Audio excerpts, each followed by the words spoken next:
Back with another fine game. This is a demonstration of the center gambit in one of my rated games that I played. Starts with e4, e5, and then d4 right away. Kind of a reverse Scandinavian almost, but it involves developing the queen early for white, um, which black's natural response is to attack the queen with his knight, which he does in this case. And I placed my queen behind my pawn, maybe with some discoveries later on, but still in theory. Here we break theory with d6. I develop my knight. I'm looking to queenside castle in this variation. He puts a little more pressure on my e-pawn. Develop my dark square bishop, as does he, and I castle, and he castles.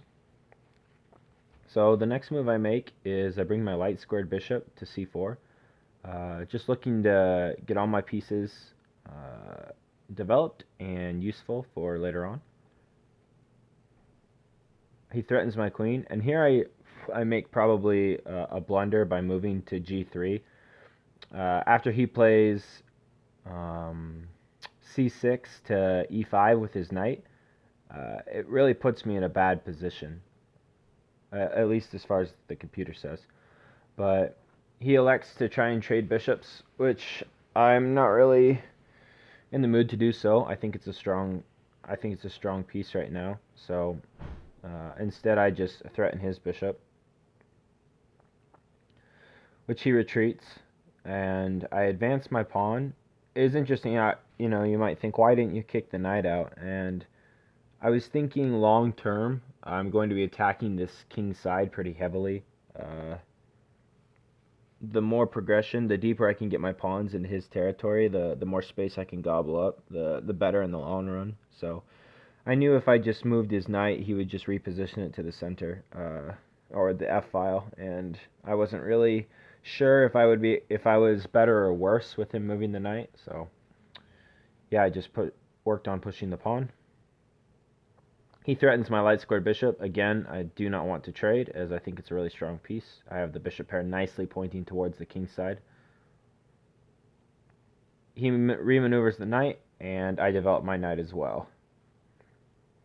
He threatens my e-pawn, so I advance, takes, and the pawn's nicely defended, and it's threatening the knight. So, good position for me.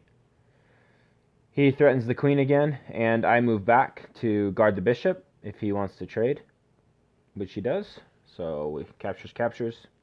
And at this point, he threatens my rook. A good move here would have been bishop takes h7 check.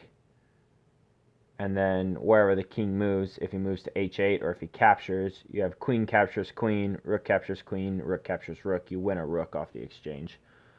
But I didn't see this move. I just was looking at his knight threatening my rook, so I just decided to move my rook to g8 or g1, excuse me. And the computer sees this as fine as well. It's just not the most decisive attack. So he tries to threaten my f3 knight, which this knight's pretty important. It's kind of holding all these pawns together. It's holding the h4 pawn. It's holding the e5 pawn. So pretty important piece to my defense. I just advance the queen over, saying, okay, if you're going to capture my knight, I'll capture your knight, and I'll still be defending the same pieces. This was the first blunder of the game. You can't move your knight there, as I just capture it for free, as it's a discovered attack on his queen. Little too late, as he realizes this, moves his queen, and I win the bishop for free. So at this point, I'm up 6 material. I'm up a knight and a bishop. So the rest of this game, as you can see, black just kind of falls apart. He doesn't really have any counterplay. A nice move by him, though. It's a very strong knight on the c file. I develop my rook onto the e file. Soon to have a lot of... With this move, I'm just looking to add another defender to the e-pawn, as well as if at some point this pawn captures or is captured, I'm going to have 2 nice open files. right in the middle of the board. He advances his pawn. I liked this move in the game, but in retrospect, I don't think it was the best. Uh, it's threatening his queen, defended by the bishop, but after queen to b4, it looks like you're getting mated, but you're really not. So I move my queen over to defend everything, and after he captures, I move the king. And at this point, he was low on time. He was probably frustrated that I'd taken all his pieces, and he just blunders his queen. And at this point, he just resigned the game. So a nice position for me running the center game. As you can see, I had a better position almost all game. And it's a nice line. It's not commonly played. So hope you all enjoyed it. See you in the next one.